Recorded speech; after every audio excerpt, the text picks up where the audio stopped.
Wrestling federation of India के सरबराह के खिलाफ मुल्क के तजुर्बेकार पहलवानों ने एक बार फिर महाज खोल दिया है। खिलाड़ी बजरंग पुनिया, विनेश फोगाट और साक्षी मलिक समेत कई और पहलवान जंतर मंतर पर धरना दे रहे हैं। इससे पहले इन तमाम पहलवानों ने जनवरी में बृजभूषण सिंह के खिलाफ धरना दिया था। इन पहलवानों का इल्जाम है कि भूषण ने खवातीन खिलाड़ियों का जिनसी इस्तेहसाल किया है। इंडियन ओलंपिक एसोसिएशन और वजारत खेल ने इस सिलसिले में इंक्वायरी कमेटियां भी तश्कील दी थी, लेकिन विनेश ने इन कमेटियों से नाराजगी जाहिर की। धरने पर बैठे पहलवानों का कहना है कि जब तक इनकी मांगें पूरी नहीं हो जाती वो धरना जारी रखेंगे। एक लड़की का 2.5 महीने हो गए हैं, 2.5 महीने से ऊपर ही हो गए हैं हमें वेट करते करते, और हमें पूरा यकीन था कि सरकार हमारा साथ देगी, लेकिन 2.5 महीने हो गए। रिपोर्ट सबमिट हुई है, नहीं हुई है, उसमें क्या था क्या नहीं था अभी तक हमारे आगे नहीं आया है।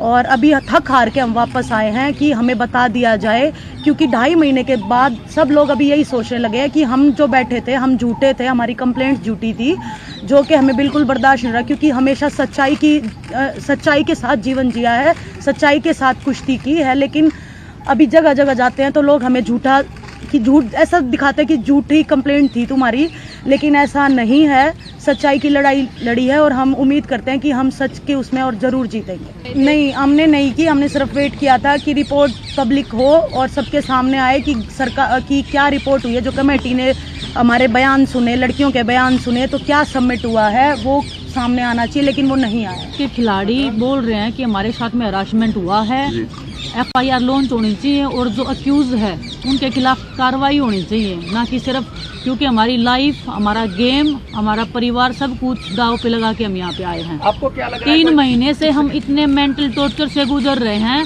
सिर्फ एक इसमें कि हमें इंसाफ मिले हम खिलाड़ियों को।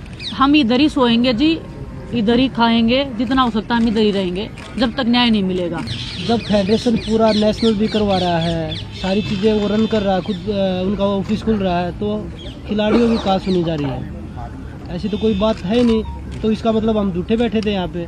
अभी FIR केस के लिए हमने कंप्लेंट डाल दी है, FIR हो जाएगी तो अपने आप ही पता लग जाएगा कि भाई खिलाड़ी झूठ बोल रहे थे या सच बोल रहे थे। पहले बोल रहे थे कि आप FIR नहीं कर रहे हैं, अभी खिलाड़ियों ने FIR के लिए भी 7 लड़कियों ने जब FIR कर दी है, उसके बाद भी कोई एक्शन नहीं हो रहा है। हमारी डिमांड कोई भी नहीं है। हमारी डिमांड ये है कि कुश्ती सेफ हाथों में जाए, अच्छे लोग कुश्ती में आए जो देश की कुश्ती को आगे बढ़ाए, ना कि उसमें बाहुबली, बदमाश और लड़कियों को जो परेशान करने वाले लोग इसमें आए। इस वक्त मैं जंतर मंतर पे हूँ और जंतर मंतर पे यहाँ पर कई ऐसे देश के होनहार खिलाड़ी बैठे हैं जो ओलंपिक में और राष्ट्रमंडल खेलों में हमारे देश का सम्मान बढ़ाते हैं। हमारे साथ में कुछ महिला खिलाड़ी भी हैं।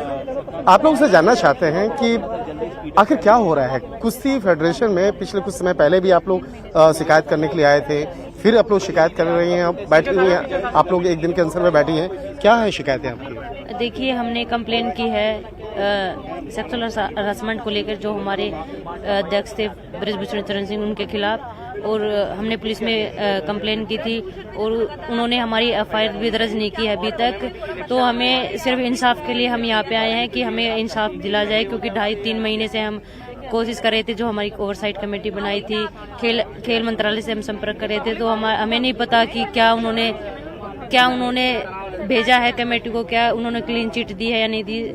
हमें इंसाफ नहीं मिला है और उस इंसाफ के लिए हम यहाँ पे आए हैं। क्या आप लोग जो शिकायत दिए, कितने लोगों की शिकायत है और ये कब का मामला है? जो शिकायत का जो पीरियड है, समय है, वो कब का है? वो 2 दिन पहले का है जी। 2 दिन पहले हमने कंप्लेन दी है FIR दर्ज कराने के लिए, लेकिन उन्होंने हमारी FIR दर्ज नहीं की अभी 2 दिन से। वो यही बोल रहे हैं कि अभी तक हमने फोन भी किया, उन्होंने हमें कोई आंसर ही नहीं दे रहे। तो आज एक दिन का सांकेतिक हड़ताल है या और भी दिन आप लोग अनशन करने? नहीं जी, हम यहीं पे रहेंगे, यहीं पे खाना पीना, यहीं पे सोना, जब तक हमें न्याय नहीं मिलता हम यहीं पे रहेंगे। निश्चित तौर पे इस तरह की जो तमाम जो शिकायतें हैं इनकी हैं, और ये चाहते हैं कि इस मामले पर जो इनकी शिकायत है उस मामले पर FIR दर्ज हो और जो इनकी शिकायतें हैं उस मामले पर कार्रवाई भी हो, और जब तक उस मामलों पर समाधान नहीं होता है तब तक वो अनशन पे यहीं बैठे रहेंगे। वीडियो जर्नलिस्ट नरेश के साथ शंकर आनंद, न्यूज़ 18 दिल्ली। आगे बढ़ेंगे। मरकजी वज़ीर दाखिला ने इतवार को तेलंगाना के दौरे पर रहे। हैदराबाद में अमित शाह ने एक अवामी जलसे से खिताब भी किया। इस दौरान उन्होंने BRS पर जमकर निशाना साधा। कई सारे प्रोजेक्टों में भ्रष्टाचार की गंगा बहाई है। इन्होंने तेलंगाना को अपने परिवार के लिए ATM बनाकर रखा है, मगर अब तेलंगाना की जनता जागरूक हो गई और मैं तेलंगाना की जनता को कहने चाहता हूं, निर्लज्जता के साथ कोई शर्म के बगैर ओवैसी के एजेंडे पर एक केसीआर चलते हैं। वो तेलंगाना का स्वतंत्रता दिन भी नहीं मनाते हैं। मुझे बताओ, सरदार पटेल ने तेलंगाना की रचना की, निजाम को भगाया। तेलंगाना स्वतंत्रता दिन मनाना चाहिए या नहीं मनाना चाहिए? जोर से बोलिए, मनाना चाहिए या नहीं मनाना चाहिए?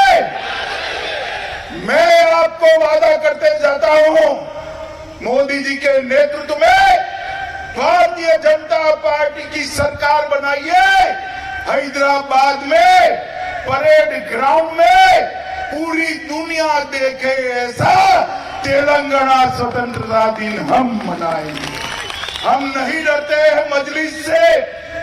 मजलिस आपके लिए मजबूरी है, भारतीय जनता पार्टी के लिए नहीं।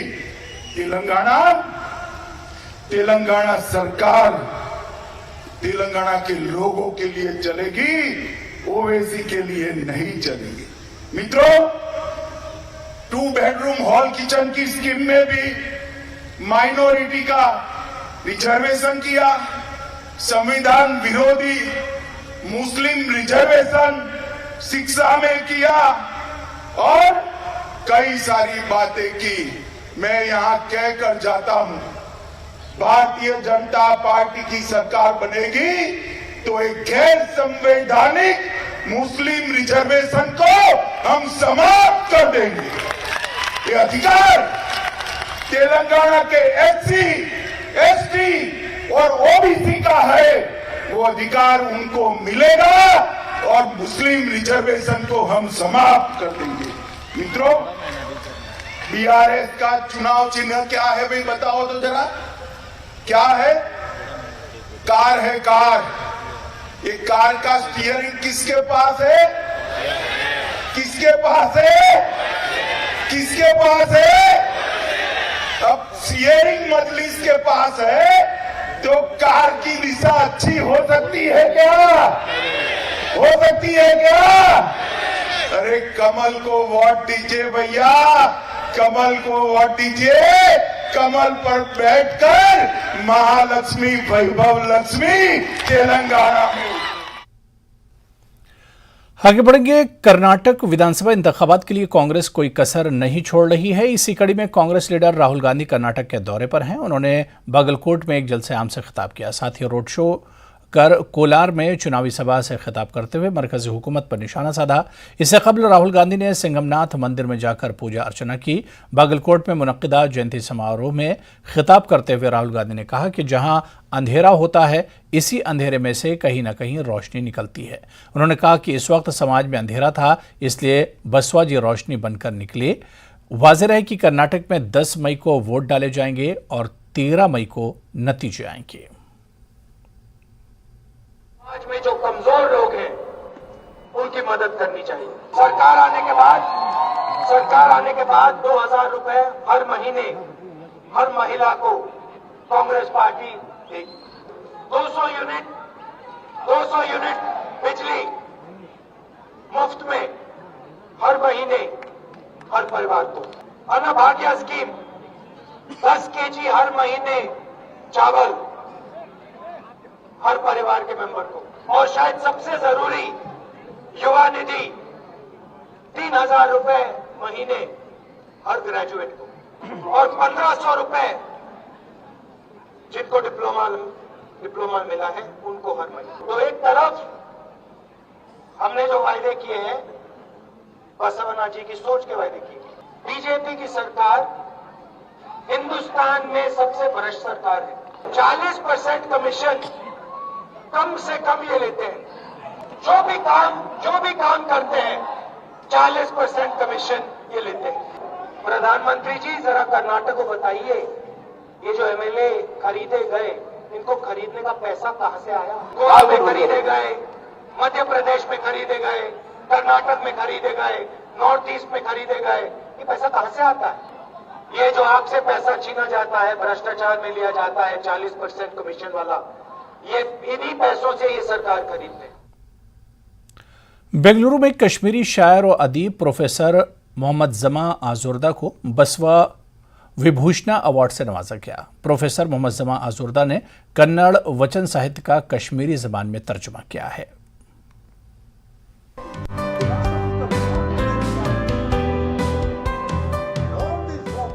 कर्नाटक और मुल्क की चंद दीगर रियासतों में आज बसवा जयंती मनाई गई।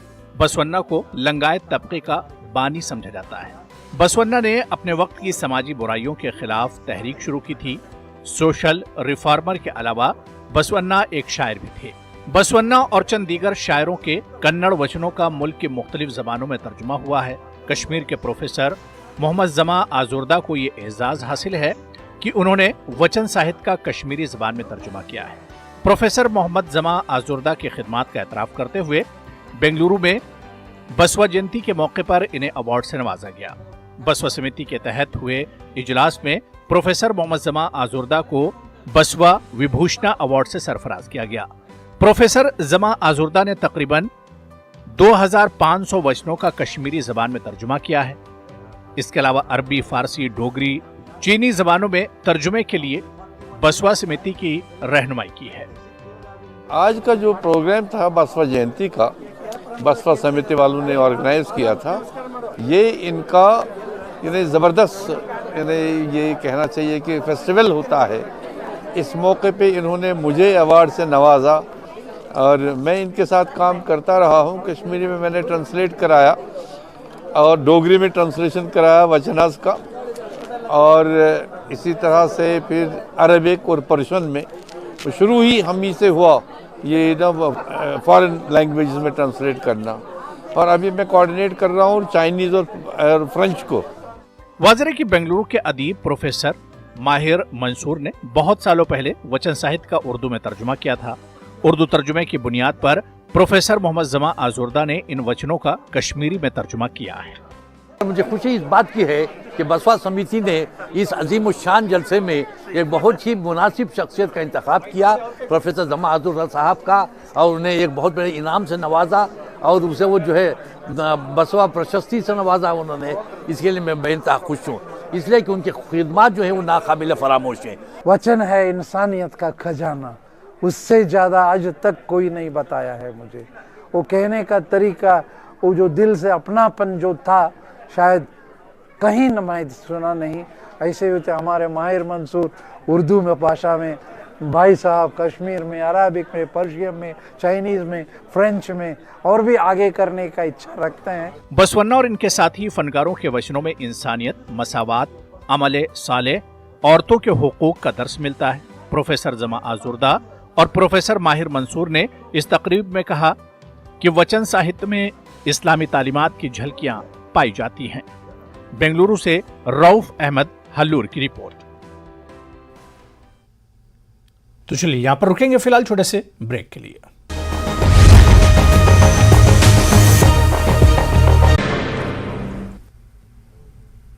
नमस्कार, धारवी रफ्तार भी में आपका बहुत स्वागत करते हैं। मैं हूं आपके साथ हिना जुबैर। शुरुआत करेंगे अहम खबरों के साथ। भगोड़ा अमृतपाल पकड़ा गया। पंजाब के मोगा से पकड़ा गया है अमृतपाल को पुलिस ने जबरन सरेंडर करवाया। अजनाला कांड के बाद से फरार था अमृतपाल। 18 मार्च से फरार था अमृतपाल सिंह। पुंछ हमले के शोधा को आखिरी अलविदा। पंजाब के शहीद कुलवंत सिंह, शहीद हरिकिशन सिंह, शहीद सेवक सिंह के आखिरी सफर में उमड़ी लोगों की भीड़। पूरी उड़ीसा में शहीद देबाशीष की आखिरी रसूमात। पुंछ हमले के बाद सिक्योरिटी के पेश नजर मीटिंग्स का दौर जारी। बीएसएफ के डीजी और दीगर अफसरान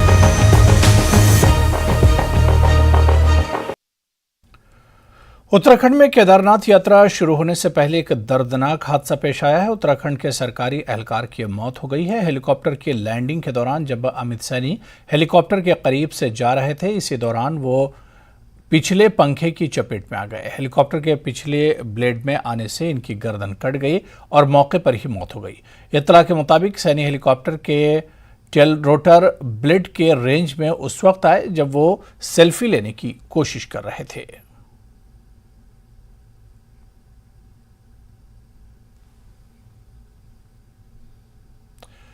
वारिस पंजाब दे तंजीम के सरबराह और खालिस्तान हामी अमृतपाल सिंह को पंजाब पुलिस ने गिरफ्तार कर लिया। गिरफ्तारी के बाद पंजाब पुलिस इन्हें भटिंडा के एयरफोर्स स्टेशन ले गई, जहां से इसे आसाम के डिब्रूगढ़ जेल भेज दिया गया।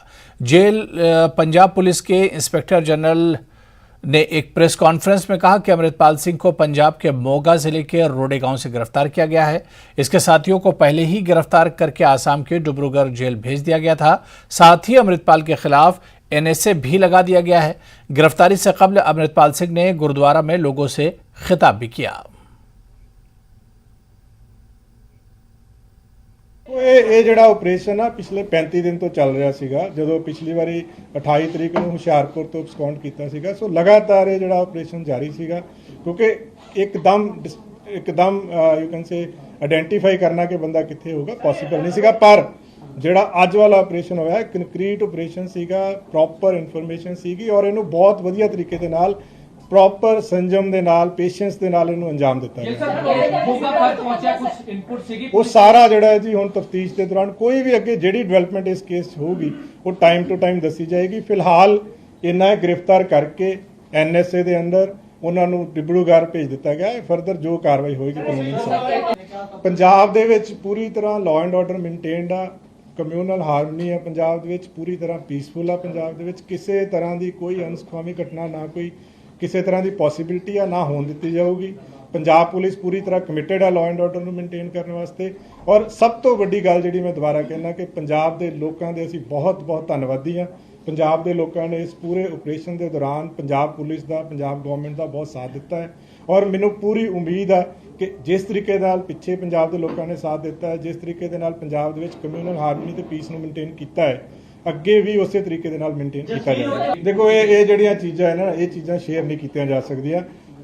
ਸੋ ਫਾਰ ਇੰਨਾ ਹੀ ਆ ਜੋ ਮੈਂ ਤੁਹਾਨੂੰ ਅੱਜ ਦੱਸ ਦਿੱਤਾ ਹੈ। ਫਰਦਰ ਜੋ डेवलपमेंट होगी क्योंकि आप दोबारा फिर शॉर्टली मैं दोबारा तभी कह रहा हूँ कि पंजाब पुलिस का जो लगातार प्रेशर था इस केस में, जो पंजाब पुलिस ने एक लगातार दबाव बनाया हुआ था, उस दबाव के तहत ही जो इनपुट्स भी वहीं से आती हैं पंजाब पुलिस के पास, सारी फोर्सेस के पास वहीं से इनपुट्स आती हैं। तो अल्टीमेटली आज सुबह हमें ये हमारा ऑपरेशन जो है फाइनली कंप्लीटली सक्सेसफुल हो गया।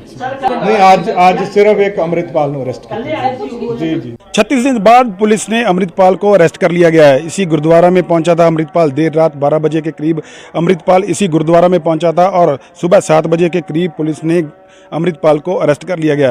पुलिस को सूचना मिली कि गुरुद्वारा में पहुंचा है अमृतपाल, तो पुलिस यहां पे पहुंची। इंटेलिजेंस और अजनाला पुलिस बताया जा रहा है कि यहां पे पहुंची और यहीं से अमृतपाल को गिरफ्तार किया गया, क्योंकि 18 मार्च को जो एक ऑपरेशन चला था, ऑपरेशन अमृतपाल, उसको लेकर कई तरह की बातें सामने आ रही थी। पुलिस लगातार पीछे लगी हुई थी।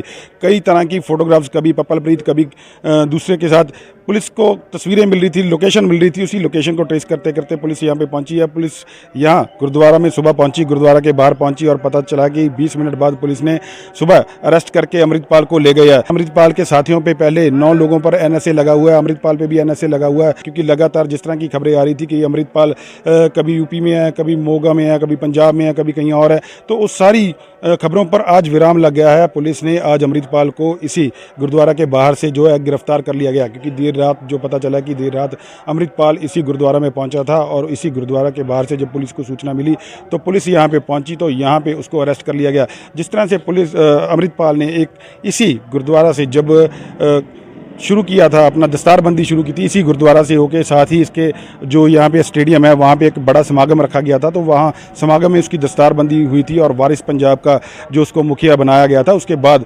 कई तरह की अमृतपाल द्वारा लोगों को नशा छुड़ाने के लिए या जिस तरह से बयान दिए जा रहे थे अमृतपाल द्वारा, तो उसको लेकर पुलिस की पूरी टीम, पुलिस इंटेलिजेंस पूरी पीछे लगी हुई थी और 1 महीने से ऊपर का समय हो गया।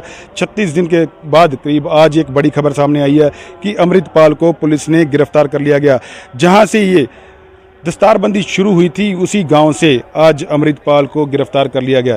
दीपक सिंगला, न्यूज़ 18 मोगा। तो वहीं अमृतपाल सिंह की गिरफ्तारी के बाद उनकी मां ने दावा किया कि पुलिस ने इसे गिरफ्तार नहीं किया, बल्कि उसने खुद गिरफ्तारी दी है। उन्होंने कहा कि उनके बेटे ने कुछ गलत नहीं किया है और ना ही आगे करेगा। मां ने कहा कि इन्हें फख्र महसूस हो रहा है कि इसने सरेंडर किया है। ਵਧੀਆ ਲੱਗਾ ਕਿ ਉਹਨਾਂ ਨੇ ਆਪ ਸਰੈਂਡਰ ਕੀਤਾ ਵਾ। ਅਸੀਂ ਬਹੁਤ ਮਾਣ ਮਹਿਸੂਸ ਕਰਦੇ ਹਾਂ ਕਿ ਸ਼ੇਰ ਸੀ ਮੇਰਾ ਪੁੱਤ ਤੇ ਉਹਨੇ ਸ਼ੇਰਾਂ ਵਾਂਗੂ ਹੀ ਮਤਲਬ ਸਰੈਂਡਰ ਕੀਤਾ। ਬਾਕੀ ਉਹਨੇ ਵਧੀਆ ਆਪਣਾ ਸਿੱਖੀ ਸਰੂਪ ਚ ਜਿੱਦਾਂ ਵੀ ਆਪਣੇ ਪਹਿਰਾਵੇ ਚ ਹੀ ਲੋਕ ਕਈ ਅਫਵਾਹਾਂ ਡਾਉਂਦੇ ਸੀ, ਪਰ ਸਾਨੂੰ ਬਹੁਤ ਮਾਣ ਆ ਅੱਜ ਉਹਦੇ ਯੋਧੇ ਤੇ ਵੀ ਉਹਨੇ ਪੁਲਿਸ ਦੀਆਂ ਵੀ 1.5 ਮਹੀਨਾ ਗੋਡੀਆਂ ਲਵਾਤੀਆਂ। ਪੰਜਾਬ ਪੁਲਿਸ ਨੂੰ ਵੀ ਉਹਨੇ ਇੱਕ ਵਾਰੀ ਦੱਸਤਾ ਵੀ ਕੀ ਇਹ ਫੜ ਨਹੀਂ ਸਕੀ ਉਹਨਾਂ ਨੂੰ, ਉਹਨੇ ਆਪਣੇ ਆਪ ਸਿਲੰਡਰ ਕੀਤਾ। ਸਾਨੂੰ ਬਹੁਤ ਮਾਣ ਆ, ਮੇਰੇ ਮਨ ਨੂੰ ਬਹੁਤ ਤਸੱਲੀ ਹੋਈ। ਅਸੀਂ ਬਹੁਤ ਮਾਣ ਮਹਿਸੂਸ ਕਰਦੇ ਹਾਂ ਵੀ ਸਾਡੇ ਪੁੱਤ ਨੇ ਕੋਈ ਅੱਗੇ ਵੀ ਗਲਤ ਕੰਮ ਨਹੀਂ ਕੀਤਾ ਤੇ ਗਾਂ ਵੀ ਉੱਤੇ ਮਹਾਰਾਜ ਕਿਰਪਾ ਕਰਨ, ਸੱਚੇ ਪਾਤਸ਼ਾਹ ਉਹਦੇ ਕੋਲ ਵਧੀਆ ਕੰਮ ਕਰਵਾਉਣ, ਸਿੱਖੀ ਕੌਮ ਸਿੱਖ ਲਈ ਕੰਮ ਕਰ ਸਕੇ ਆਪਣੀ ਕੌਮ ਲਈ। ਬਹੁਤ ਵਧੀਆ ਗੱਲ ਆ ਸਾਡੇ। ਉਹ ਤੇ ਜੀ ਅਸੀਂ ਤੇ ਸਾਰੀਆਂ ਸਿੱਖ ਸੰਗਤਾਂ ਨੂੰ, ਸਿੱਖ ਜਥੇਬੰਦੀਆਂ ਨੂੰ ਅਪੀਲ ਕਰਾਂਗੇ ਕਿ ਜੋ ਉਹਨਾਂ ਦਾ ਮਿਸ਼ਨ ਹੈ ਉਹਨੂੰ ਅੱਗੇ ਚੱਲਦਾ ਰੱਖਣਾ ਚਾਹੀਦਾ। ਇਹ ਪੰਜਾਬ ਦੀ ਜਵਾਨੀ ਨੂੰ ਬਚਾਉਣਾ, ਨਸ਼ਿਆਂ ਤੋਂ ਬਚਾਉਣਾ, ਗੁਰੂ ਨਾਲ ਜੋੜਨਾ, ਇਹ ਤਾਂ ਬਹੁਤ ਵੱਡਾ ਕਾਰਜ ਆ। ਇਹ ਸਾਰਿਆਂ ਨੂੰ, ਸਾਰੇ ਆਪਣੇ ਆਪਸੀ ਮਤਭੇਦ ਭੁਲਾ ਕੇ ਸਾਰਿਆਂ ਨੂੰ ਇਹ ਰਲ ਕੇ ਇਹ ਚੀਜ਼ ਨੂੰ ਵੀਰ ਨੂੰ ਅੱਗੇ ਚਲਾਉਣਾ ਚਾਹੀਦਾ ਤੇ ਲੋਕਾਂ ਨੂੰ ਇਹ ਨਸ਼ਿਆਂ ਤੋਂ ਬਚਾ ਕੇ ਪੰਜਾਬ ਨੂੰ ਇੱਕ ਸਾਫ਼ ਸੁਥਰਾ ਵਧੀਆ ਜਿੱਦਾਂ ਦੇ ਪਰਿਵਾਰ ਦਾ ਗੁਰੂ ਸਾਹਿਬ ਦੀ ਸੋਚ ਹੈ ਵੀ ਇਦਾਂ ਦਾ ਸਾਡਾ ਪੰਜਾਬ ਹੋਣਾ ਚਾਹੀਦਾ, ਉਦਾਂ ਦੇ ਬਣਾਉਣ ਵਾਸਤੇ ਸਾਨੂੰ ਸਾਰਿਆਂ ਨੂੰ ਤੇ ਅਸੀਂ ਕੋਸ਼ਿਸ਼ ਕਰਾਂਗੇ ਜਿੰਨੀ ਵੀ ਛੇਤੀ ਸਾਨੂੰ ਕਾਨੂੰਨੀ ਤੌਰ ਤੇ ਕੋਈ ਇਜਾਜ਼ਤ ਮਿਲਦੀ ਹੈ ਅਸੀਂ ਉਹ ਮਿਲਾਂਗੇ, ਉਹਨਾਂ ਦਾ ਕੇਸ ਲੜਾਂਗੇ, ਸਾਰਾ ਕੁਝ। वहीं गिरफ्तारी से कबल अमृतपाल सिंह ने एक वीडियो पैगाम भी जारी किया जिसमें इसने सरेंडर करने की बात कही है। वाहिगुरू जी का खालसा, वाहिगुरू जी की फतेह। अज समूह संगतां नूं एक खास अपील करनी है। अज 23 अप्रैल जो 2023 है, लगभग 1 महीना पहला जिहड़ा हिंदुस्तान की हुकूमत ने पंजाब की सरकार नाल मिल के जिहड़ा सिख कौम ते हमला कीता सी, उहदे विच उन्होंने सानू जिस तरीके नाल घेराबंदी करके सानू गिरफ्तार करने का यत्न किया, उस मौके सानू ये लगता नहीं सी कि गिरफ्तारी है जिहड़े तरीके की रवैया उन्होंने अपनाया सी। क्योंकि जे मैं गिरफ्तारी करनी होंदी तो मैनूं लगदा कि उन्होंने साडे घर तो सानू आण के कह देना चाहिए कि असीं गिरफ्तारी करनी चाहुंदे हां ते असीं खुशी खुशी जिहड़ी अपनी गिरफ्तारी दे दिंदे। पर जिहड़ा तरीका उन्होंने अपनाया उस तो बाद 1 महीना लगा तो स्टेट का पूरा चेहरा जो दुनिया सामने नंगा हो गया। दुनिया भर दे विच वसदे सिखां दी जिहड़े दिल ने वो पसीजे गए ते उन्होंने जिहड़ी सिख कौम ते हमले दी पीड़ नूं महसूस कीता। दुनिया भर दे विच प्रोटेस्ट होए, दुनिया भर दे विच सिखां ने रोस मुजाहरे कीते और उन्हां रोस मुजाहरिਆਂ च सिखां ने जिहड़ी दिल दी भावना प्रगट कीती। सो 1 महीने दे विच अनेकां ही सिखां दे उत्ते जिहड़ा जुल्म कीता गया, अन्नेवाह फड़ो फड़ी की गई है। जिहड़े सिख नौजवान जिहड़े सिक्खी का दर्द रखते हैं, जिहड़े सोशल मीडिया ते कुछ लिखते बोलते सी, उन्होंने भी हुकूमत ने इस तरीके नाल जिहड़ा उन्होंने वतीरा कीता भी चुक चुक के जेलों च सुट्टिया गया। सो इस सारे वरतारे तो बाद सिख कौम नूं एक भुलेखा जिहड़ा कौम दा दूर हो जाता है। वो भुलेखा है भी असीं बराबर दे शहरी हां, असीं संपूर्ण आजाद हां। कईयां दे मन च भुलेखा सी जिहड़ा इस वरतारे तो बाद दूर होया। सो गिरफ्तारी का मैं पहला भी वजन किए सी ना गिरफ्तारी का कोई पहला डर सी ना अज गिरफ्तारी का डर है। पर जो किसी स्टेट का चेहरा नंगा होना तो महाराज को बिल बनाते हैं।